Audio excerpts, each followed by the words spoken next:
Assalamualaikum warahmatullahi wabarakatuh. Kami dari kelompok 6 yang beranggotakan Cynthia Oktaviana, Riananda Sulistiani, Zikrina Aulia, Zunikah, Pratiwi Sri Hasna Utami, dan Yap Yakoba Prosilia akan mempresentasikan hasil diskusi kami. Tolong disimak ya. Sebelum kita membahas lebih dalam tentang apa itu penyakit HIV atau AIDS, mari kita cari tahu dulu apa itu pengertian dari penyakit HIV atau AIDS. HIV adalah virus yang menyerang sistem kekebalan tubuh yang selanjutnya melemahkan kemampuan tubuh melawan infeksi dan penyakit. Obat atau metode penanganan HIV belum ditemukan. Dengan menjalani pengobatan tertentu, pengidap HIV bisa memperlambat perkembangan penyakit ini, sehingga pengidap HIV bisa menjalani hidup dengan normal. Sedangkan AIDS adalah kondisi di mana HIV sudah pada tahap infeksi akhir. Ketika seseorang sudah mengalami AIDS, maka tubuh tidak lagi memiliki kemampuan untuk melawan infeksi yang ditimbulkan. Selanjutnya adalah sistem tahapan infeksi WHO. Pada tahun 1990, World Health Organization atau WHO mengelompokkan berbagai infeksi dan kondisi AIDS dengan memperkenalkan sistem tahapan untuk pasien yang terinfeksi dengan HIV-1. Sistem ini diperbaharui pada bulan September tahun 2005. Kebanyakan kondisi ini adalah infeksi oportunistik yang dengan mudah ditangani pada orang sehat. Yang pertama ada stadium 1, infeksi HIV asimptomatik dan tidak dikategorikan sebagai AIDS. Yang kedua ada stadium 2, termasuk manifestasi membran mukosa kecil dan radang saluran pernafasan atas yang berulang. Yang ketiga ada stadium 3, termasuk diare kronik yang tidak dapat dijelaskan selama lebih dari sebulan, infeksi bakteri parah, dan tuberkulosis. Dan yang terakhir ada stadium 4, termasuk toksoplasmosis otak, kandidiasis esofagus, trakea, bronkus atau paru-paru, dan sarkoma kaposi. Semua penyakit ini adalah indikator AIDS. Kemudian, HIV atau AIDS itu memiliki beberapa gejala. Yang pertama, penderita akan mengalami demam tinggi yang berkepanjangan. Kemudian selanjutnya, penderita akan mengalami napas pendek, batuk, nyeri dada, dan demam. Penderita juga akan kehilangan nafsu makan, kemudian mengalami mual dan muntah. Ketiga, mengalami diare kronis yang tidak dapat dijelaskan pada infeksi HIV. Dapat terjadi karena berbagai macam hal.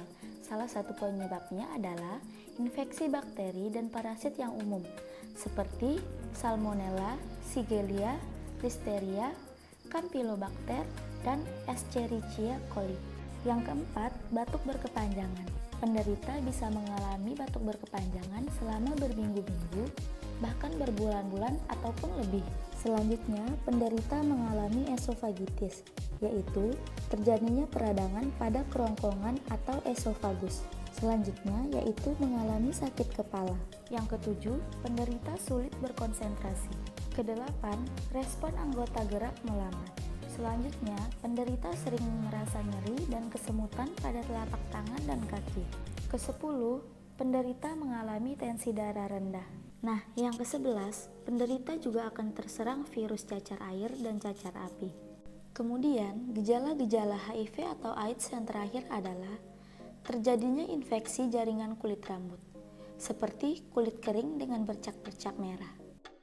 Nah, selanjutnya penularan HIV AIDS meliputi 1. Hubungan seks, yang kedua transfusi darah, yang ketiga penggunaan jarum bekas penderita seperti akupuntur, jarum tato, jarum tindik.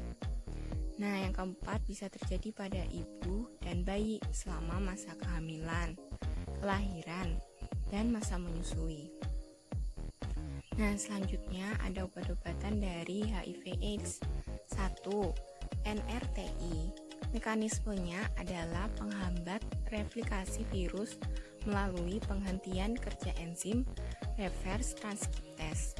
Yang kedua, NNRTI. Mekanismenya adalah menghambat enzim reverse transkriptase dengan menempel pada kantung hidrofobik pada subunit P66 dari enzim HIV tersebut. Nah, yang terakhir adalah PI, yaitu mekanismenya adalah enzim yang digunakan oleh virus untuk membelah protein lahir untuk kumpulan akhir viron. Baik teman-teman, di sini saya akan menjelaskan tentang siklus hidup HIV/AIDS. Yang pertama, HIV di dalam aliran darah. Yang kedua, virus mencantelkan diri dan memasuki sel CD4T. Yang ketiga, virus melepaskan informasi keturunannya ke dalam sel.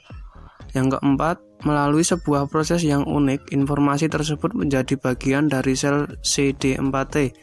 Yang kelima, sel CD4T ini sudah terinfeksi HIV selama-lamanya. Yang keenam, virusnya mulai mengkopikan diri.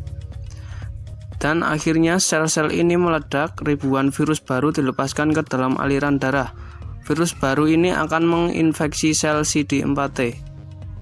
Di sini saya Riana Sulistiani akan melanjutkan tentang materi di slide terakhir, yaitu penyakit HIV/AIDS. Nah, cara mencegah HIV/AIDS yaitu hindari seks bebas, jangan berganti-ganti pasangan seksual. Yang ketiga, gunakan kondom terutama untuk kelompok perilaku. Yang keempat, risiko tinggi jangan menjadi donor darah. Yang kelima, seorang ibu yang didiagnosa positif HIV sebaiknya jangan hamil. Yang keenam, penggunaan jarum suntik sebaiknya sekali pakai. Yang ketujuh, jauhi narkoba. Nah, itu tadi pemaparan dari kelompok kami tentang penyakit HIV dan AIDS.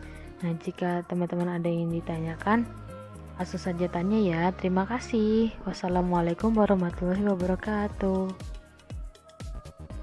Sekian presentasi dari kami, kurang lebihnya mohon maaf. Wassalamualaikum warahmatullahi wabarakatuh.